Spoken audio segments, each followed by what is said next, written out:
Good morning, Jersey City. Good morning, Jersey City. How we doing? All right.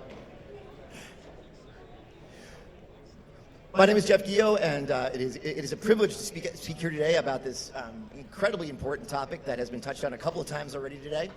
I'll let my colleagues introduce themselves in just a moment, but I'm the CEO of Guillot Consulting, and we have been involved in the cannabis policy space ever since its very beginnings in New York and elsewhere around the Northeast. So very excited to dive into this extremely topical moment in time, and I'll set the stage for that in just a minute. But before I do that, I'll let my colleagues introduce themselves briefly. Hey everyone, my name is Vince Ning, CEO and co-founder of Nabis.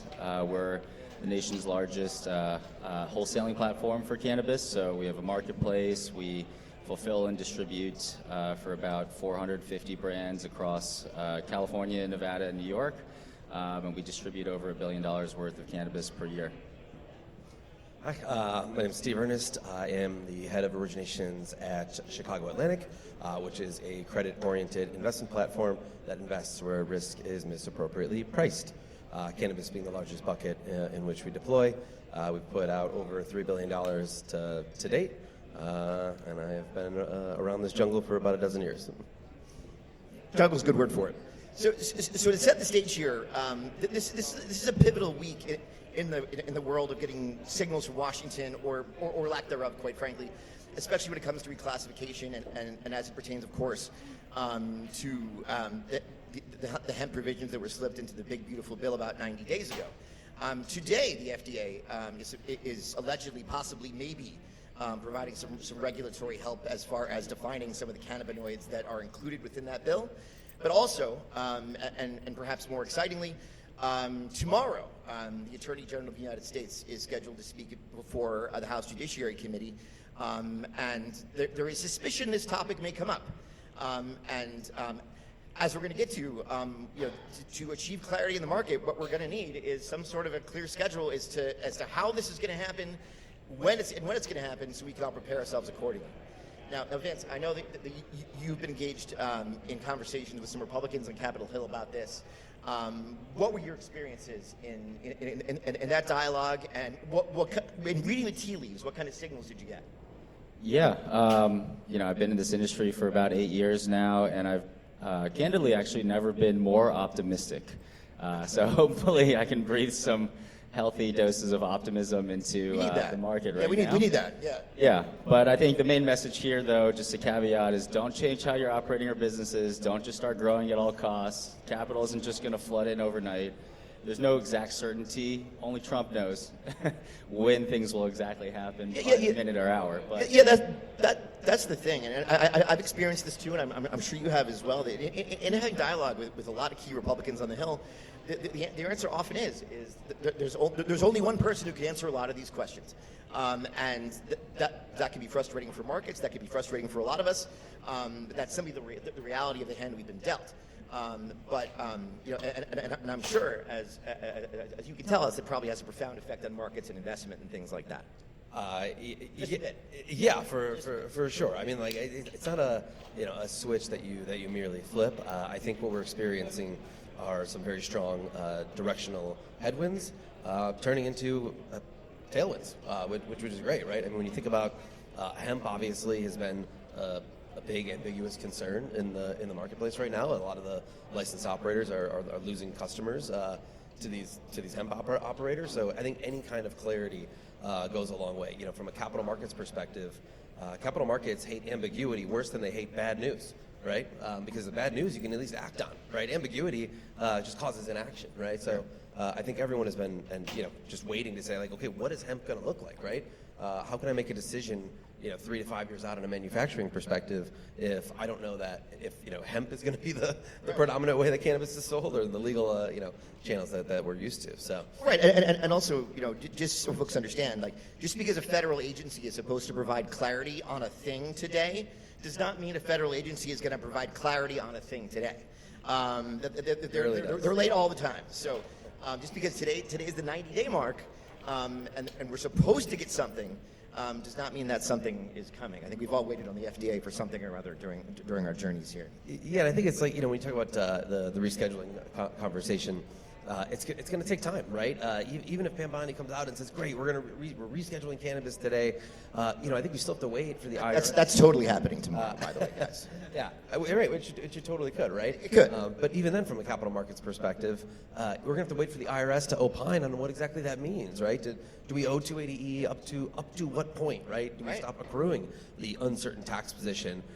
And what of that uncertain tax position do these companies actually owe, right? Because not all of them can afford to pay it. Some, like GTI, have been paying it all along, right? So I think it's going to take years to work through this. And for folks who have ever dealt with this before, one of the worst things you could ever hear in a government relations conversation is, let's get an opinion from the IRS. Because you're looking at a half decade of your life to get a concretized answer.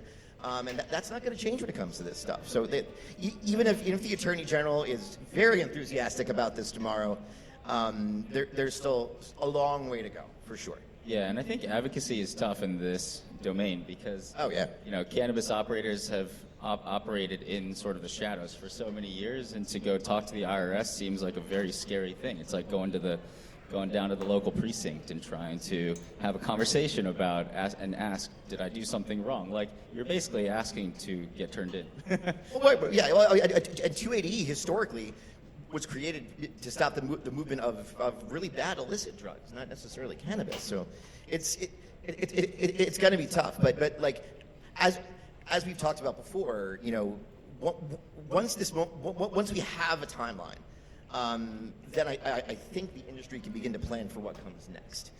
Because, to use a term that's often abused in these spaces, this can and should be a gateway for more positive policy change, be it interstate commerce or some other stuff. Yeah. I mean, I think just being on the Hill, the four main topics of sort of policy issues that were discussed were, one, obviously rescheduling, given Trump's executive order. So that puts a fire under everyone to go do the rulemaking, change cannabis from Schedule 1 to Schedule 3.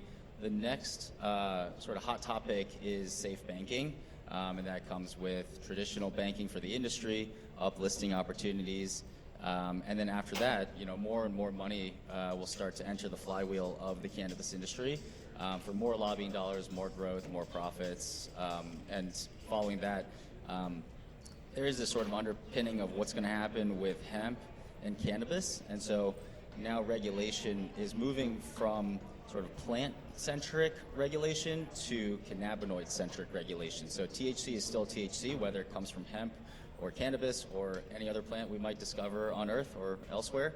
But we're regulating, people are talking about more so regulating the chemical compound now, less so the actual plant itself. And then lastly is interstate commerce. So those are the four big topics right now on the Hill, particularly under the executive branch and congressionally as well. Listen, I think we're in a time of incredible change, to Vince's point. I think there's a lot of optimism in the market, and there should be a lot of optimism, right? I mean, the federal government, the Republican, sitting Republican president has said, hey, we're going to reschedule cannabis. So I think that there's a lot of positives. But I've been doing this now for a dozen years. I thought it was going to be federally legal sooner when I started than I do today. We've all been wrong. A dozen years in, it just takes a very, very long time, right? So, I think the message to operators: focus on your business, focus on what you can control, focus on producing free cash flow, right? And increasing your EBITDA margins on your business. There's none of this is going to come and save us in the near term, right? Again, I think it's just a slow directional tailwind that's going to help, but fundamentals will not change. Right, and the movement from Schedule 1 to Schedule 3 also, of course, carries its own set of problems. I mean, Schedule 3 means that it has some medical use, but you have to reclassify the way you move all this stuff. And so, and again, regulatory rulings on what that actually means, are going to take some time. People are going to have to be patient. Yeah, absolutely. I mean, this could take. I mean, I remember when there was the sort of the blue wave, right? The Georgia runoff, the blue wave. Biden was in, right? We had all Democrats were all aligned, and even then, the conversation of the Hill was 7 to 10 years for interstate commerce from that point, right? Which was a fleeting moment, right? So I think everything we're talking about here feels like an inevitability. The question isn't if. I think the better question is when and how. And I feel like interstate commerce must mean something particularly important to you, right? You like your bread and butter is distribution, and and the ability to drive product from one side of the Holland Tunnel to the other. I think would be extraordinarily lucrative, and it doesn't make sense that the two markets can blend together in that way.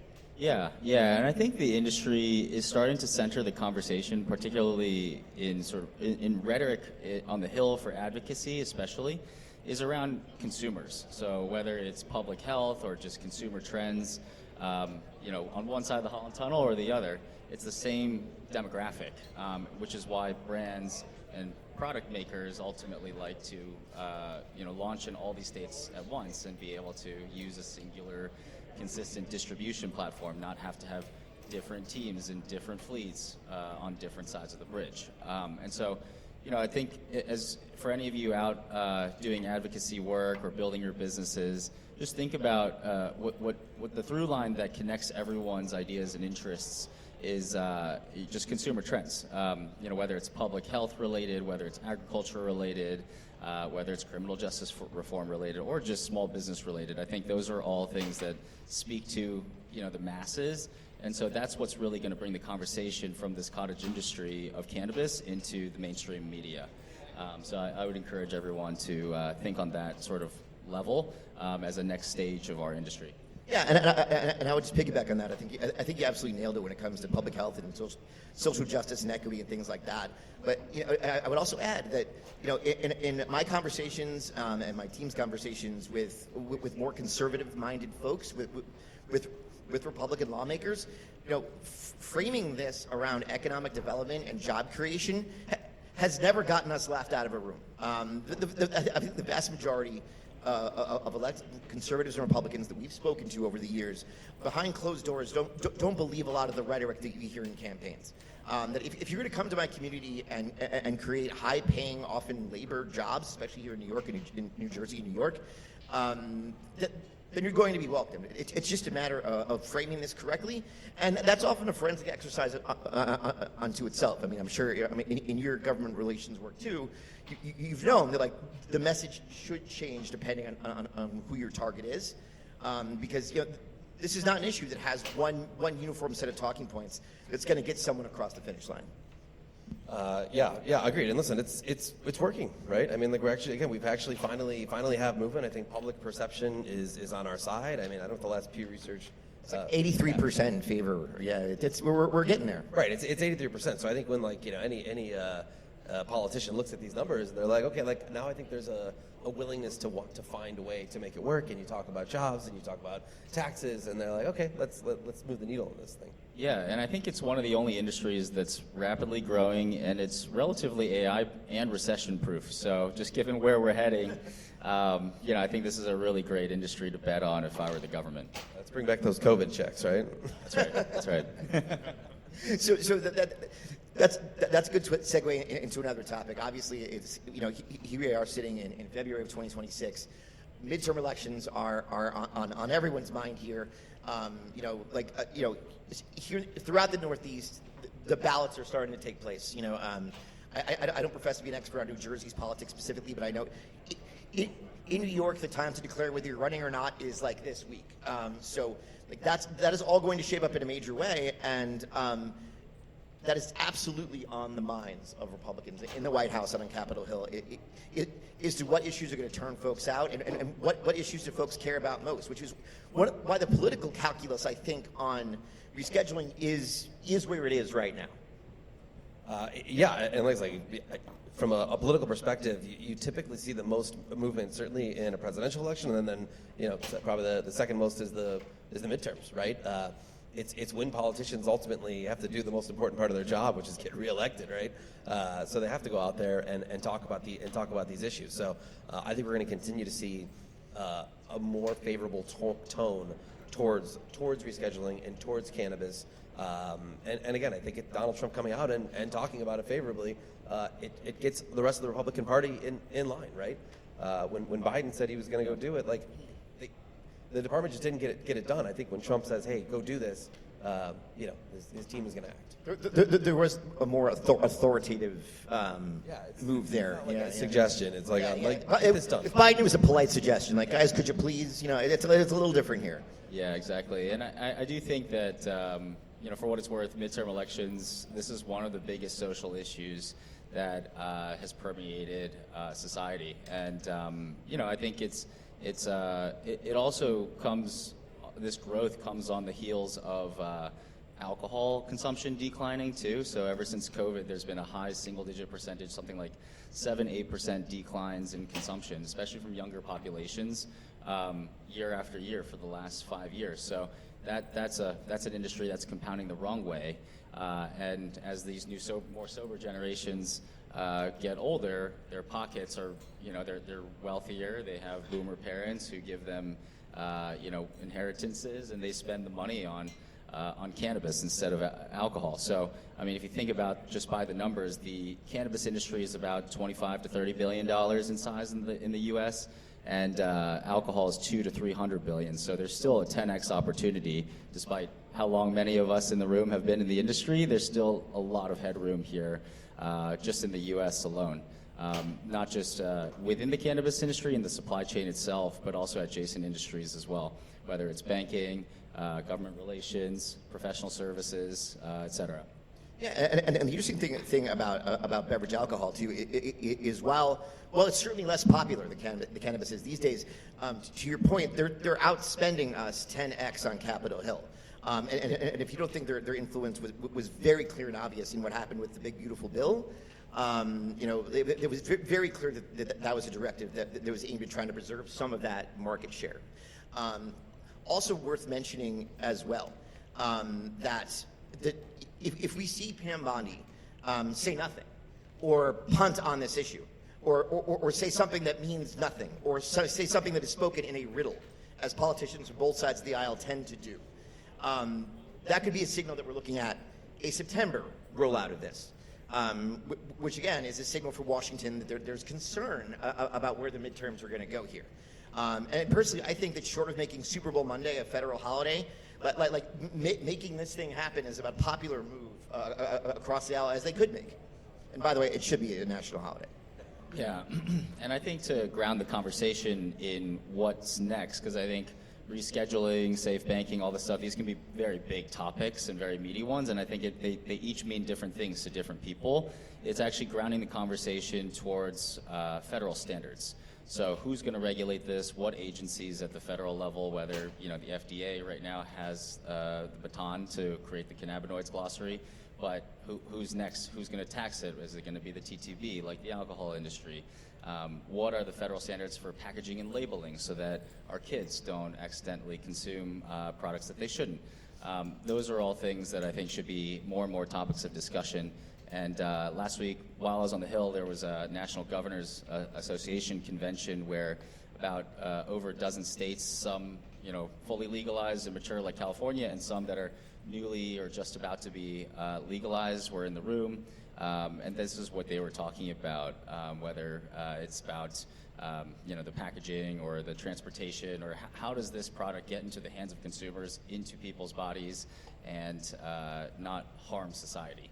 Because there's obviously, we want to isolate cannabis for its pros, not allow the cons to come in as well. Yeah, and I think you're starting to see on a state-by-state level, which, guys, listen, cannabis is going to be a states' rights issue for the foreseeable future, right? Oh, for sure. Even if we somehow, I think we will work towards some level of interstate commerce at some distant point in the future. But for now, it is state by state.